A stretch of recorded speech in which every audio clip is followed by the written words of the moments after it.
The world is fighting a war against a deadly virus. It is a common enemy. But that doesn't mean old foes are forgotten. Even in a pandemic, militaries around the world don't miss the change to flex their muscle.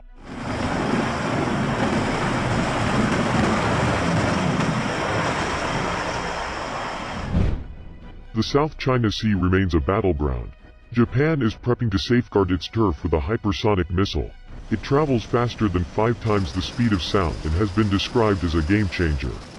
Reports say Japan plans to deploy it by 2026.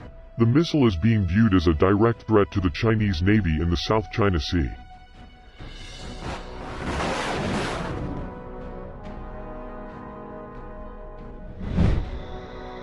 The U.S. Air Force has sent B-1 bombers back to the Pacific island of Guam. It is being called a temporary deployment and comes just a few weeks after the bombers were pulled back. For the first time in 16 years, the United States Air Force had no heavy bombers on Guam.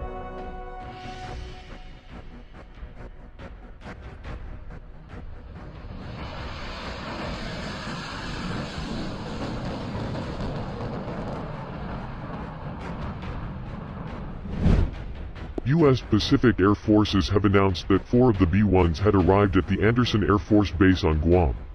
The forces said the bombers will carry out strategic deterrence missions in the Indo-Pacific region. This is part of a plan to move the massive warplanes to spots around the world.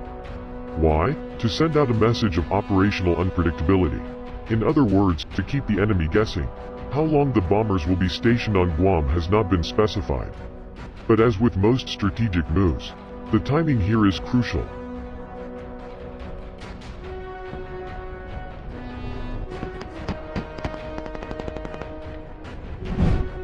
Just last week, Beijing announced it had expelled a U.S.-guided missile destroyer out of the South China Sea.